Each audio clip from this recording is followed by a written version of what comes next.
Hi எல்லாரும் எப்படி இருக்கீங்க? எல்லாரும் சொல்லிட்டே இருக்காங்க. வாழைப்பழத்துல பணியாரம் செய்றோம், பணியாரம் செய்றோம், பணியாரம் செய்றோங்கிறான். சரி நம்மளும் ஒரு டைம் ட்ரை பண்ணலாம். எல்லாரும் சொல்லிட்டே இருக்காங்க. நம்ம ஒரு டைம் ட்ரை பண்ணி பார்த்துட்டு எப்படி இருக்குன்னு சொல்லலான்னு சொல்லிட்டு ஒரே ஒரு வாழைப்பழம் இருந்துச்சு. அத வச்சு ட்ரை பண்ணலான்னு சொல்லிட்டு ட்ரை பண்ணேன். சொல்லவே முடியல அந்த அளவுக்கு டேஸ்ட்டு. அந்த நாக்குல அந்த டேஸ்ட் இன்னமும் இருக்குது. அந்த அளவுக்கு டேஸ்ட் நல்லா இருந்துச்சு. அந்த நாட்டு சர்க்கரை, அந்த வாழைப்பழம், அந்த கோதுமை மாவு இதெல்லாம் சேர்ந்தப்புல சொல்லவே முடியல. அதுக்காண்டி ஒரே ஒரு வாழைப்பழம், செவ்வாழைப்பழம் இருந்துச்சு. அத கட் பண்ணி போட்டுட்டு தோல்லாம் உரிச்சு அதுக்கு ஒரு கப்பு வந்து கோதுமை மாவு எடுத்துட்டேன். தேவையான அளவுக்கு இனிப்பு சேர்த்துக்கிறதாண்டி நாட்டு சர்க்கரை சேர்த்துருக்கேன். நாட்டு சர்க்கரை சேர்த்தா தான் நல்லாயிருக்கும். நான் டீக்கே நாட்டு சர்க்கரை தான். வெள்ளை சர்க்கரை யூஸ் பண்ணுறதே கிடையாது. நாட்டு சர்க்கரை மட்டும்தான். காஃபி, டீ எதா இருந்தாலும் நாட்டு சர்க்கரை மட்டும்தான்.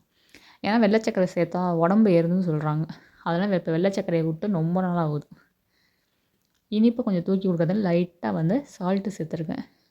கொஞ்சமாக ஏலக்காய் தூள் இதெல்லாம் சேர்த்து ஒரு ஓட்டு ஓட்டிட்டு கொஞ்சம் தண்ணி ஊற்றி நம்ம எப்படி பணியாரம் ஊற்றுமோ அதே மட்டும்தான். அதுவும் வந்து நெய்யில் ஊற்றணும். நல்ல வாசனையாக சூப்பராக டேஸ்ட்டாக உள்ள பணியாரம் ரெடி ஆயிரும். ரோட்டு கடையே போடலாம் பாருங்க. அந்தளவுக்கு டேஸ்ட் நல்லா இருந்துச்சு என் கை பக்குவம். நம்மளும் ஒரு கொஞ்சம் புதுசு புதுசாக ட்ரை பண்ணலான்னு சொல்லிட்டு ட்ரை பண்ணேன். இதெல்லாம் புதுசுலாம் இல்லை, பழசாக தான் இருக்கும். எனக்கு இது புதுசு தான். நான் இதெல்லாம் ட்ரை பண்ண மாட்டேன். என்னத்த இதெல்லாம் போய் வாழைப்பழத்தில் என்னதான் பணியாரம் நம்ம வாழைப்பழமே சாப்பிட மாட்டோம். வாழைப்பழமே பிடிக்காது. இதில் போய் பணியாரத்தை என்னது சுற்றுறேன்னு சொல்லிட்டு நான் செய்ய மாட்டேன். சரி நீங்கள் கொஞ்சம் போர் அடிச்சிச்சு, என்னாச்சும் வித்தியாசமாக செய்யலாம், புதுசாக ட்ரை பண்ணலான்னு சரி ஒரு வாழைப்பழம் இருந்துச்சு அதில் வந்து ட்ரை பண்ணலான்னு சொல்லி தான் ட்ரை பண்ணேன். ஆனால் சொல்ல முடியல, அந்தளவுக்கு டேஸ்ட்டு சூப்பர். சூப்பரான மாவு ரெடி ஆயிடுச்சு. இது தோசையாக கூட ஊற்றிடுது, பேன் கேக்கோட செய்யலாம், நல்லா தான் இருக்கும். ஃபஸ்ட்டு ஓவன் வாங்கணும் நம்ம வீட்டில். அது வாங்கணும் ரொம்ப நாள் ஆசை. அதை வாங்கி கேக்கெலாம் ட்ரை பண்ணணும். கேக்கு ட்ரை பண்ணுறோம் என்னமோ தந்து இது மேலே ட்ரை பண்ணணும் தான் எனக்கு ரொம்ப நாள் ஆசை. நம்மள்ட்ட ஆயில் இருந்தாலோ நெய் இருந்தாலோ சேர்த்துக்கலாம். சேர்த்துட்டு எல்லா குழிலையும் இதில் வந்து 7 குழி இருக்குது. 7 குழிலையும் கொஞ்சம் கொஞ்சம் ஊற்றி நல்லா இங்கிட்டு திருப்பி போட்டு எடுத்து சூடாக சாப்பிடும்போது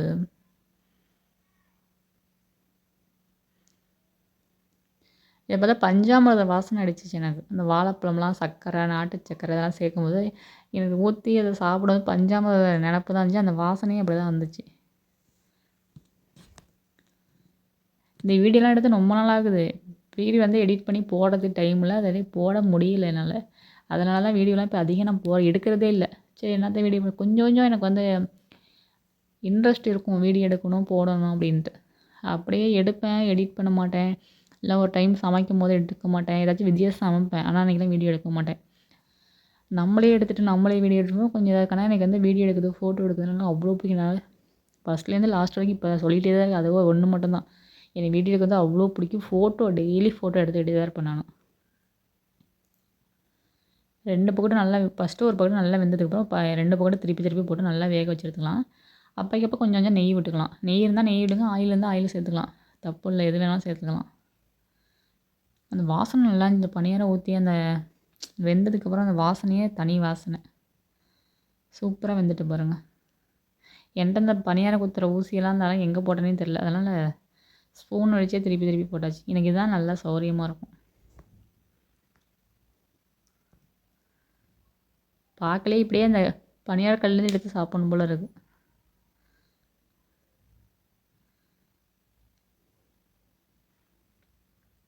அதே மாதிரி மார்கழி மாதம் கோலம் போடுறேன். இந்த மார்கழி மாதம் இல்லை எப்போலாம் கோலம் போடுவேன். அதெல்லாம் வீடியோ எடுக்கணும், ஷூட் பண்ணணும் அப்படின்னு சொல்லிட்டு ஒரு ஆசை. ஆனால் வீடியோ எடுக்க காலையில் என்னத்த போய் நம்ம வீடியோ எடுக்கிறது அப்படின்ட்டு விட்டுருவேன். காலைல 5:30க்கெலாம் எழுந்துச்சி நான் கோலம் போடுவேங்க. டெய்லியுமே 5:30க்கு எழுந்துச்சி கோலம் போடுவேன். ஒரு நாளைக்கு 6 மணிக்கு எழுந்திரிப்பேன்.